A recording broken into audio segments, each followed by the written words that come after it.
Bom, pessoal, vamos para o nosso segundo tipo de dado, que é o number, né? O número.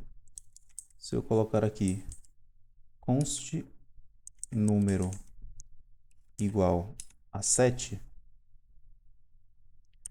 basicamente isso aqui é um number, tá? É apenas um número, não tem muito segredo. Uma string, ela é um bloco de texto envolvido em aspas, e um número é apenas um número. Se eu vir aqui e colocar aspas nesse número, ele virou uma string, não é mais um número. Então, é basicamente isso. Tem uma outra função no JavaScript chamada typeof, que basicamente é para a gente ver o tipo, né? O tipo da variável que a gente quer. Então, se eu coloco aqui typeof número e salvo, vocês podem ver que o nosso console vai mostrar. Eu pedi para ele me mostrar o tipo dessa variável número. Então, ele me mostrou number, ou seja, é um número.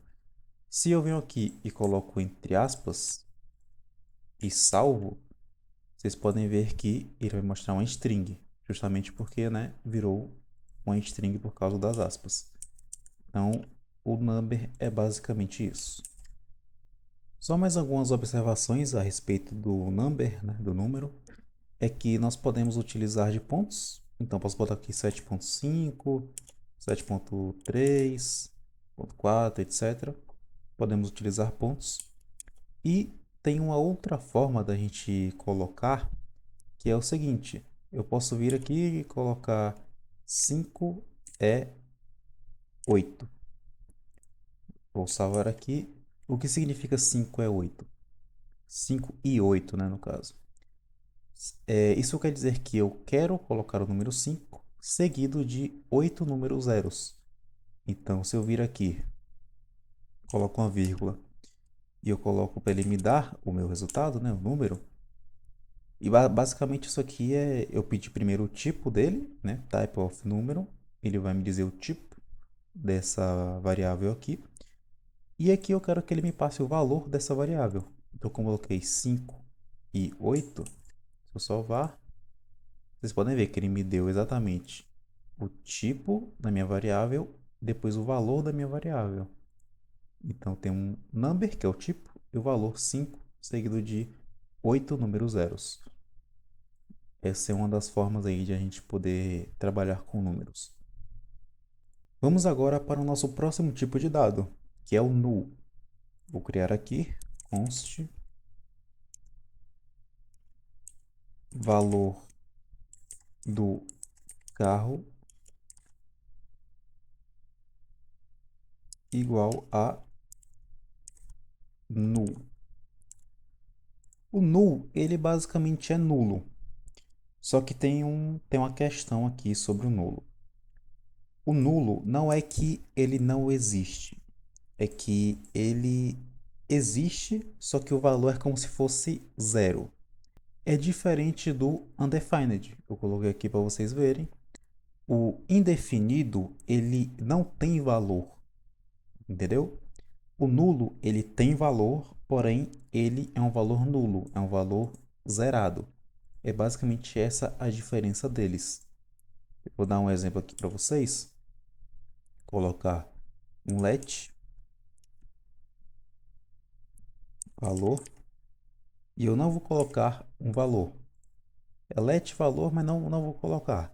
Se eu vir aqui e pedir para ele me dizer o tipo dessa variável, vocês podem ver que ele vai me dar um undefined. Justamente porque eu criei a variável valor, só que eu não atribuí nada a ela.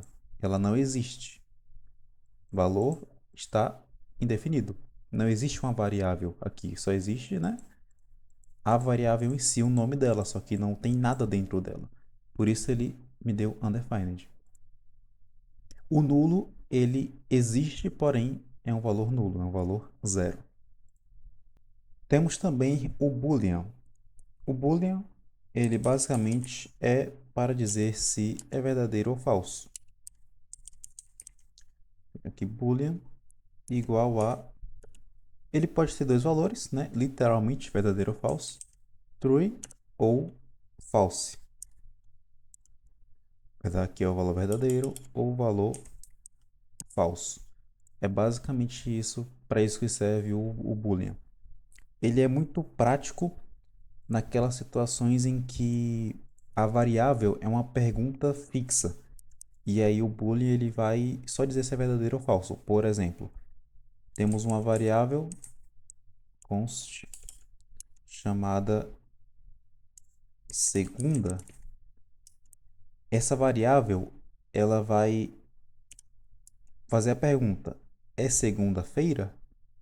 Deixa eu botar aqui até para ficar melhor. Segunda-feira. Se for segunda-feira, vai ser true. Aqui, true. Se não for segunda-feira, vai ser falso. É basicamente isso, é bem simples mesmo. E para finalizarmos a questão do Boolean, eu vou apresentar a vocês algumas representações tanto de false como para true, né? Para falso ou verdadeiro, que são esses aqui que eu coloquei embaixo. Lembra que o Boolean ele pode ser falso ou verdadeiro? Não precisa literalmente estar escrito falso ou verdadeiro. Podem ter outras formas de representar essas características. O próprio false é uma, se tiver falso, significa que é falso. O zero também significa que é falso. Se tiver null, também significa falso. Undefined. Esse none é not a number, não é um número, também significa falso. E as aspas sem nenhum caractere dentro também significa falso.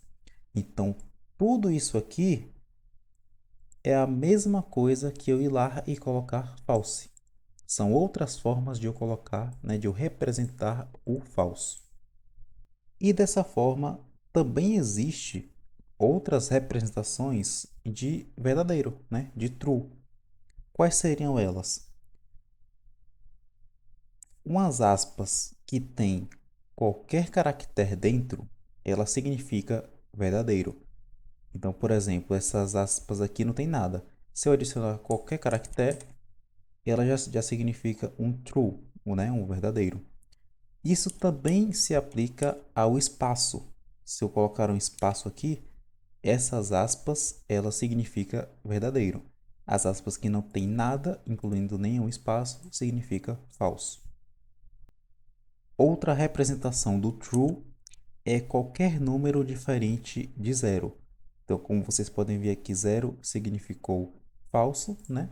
Se eu vir aqui colocar qualquer número diferente de zero, ele significa true, significa verdadeiro. Então, é basicamente isso.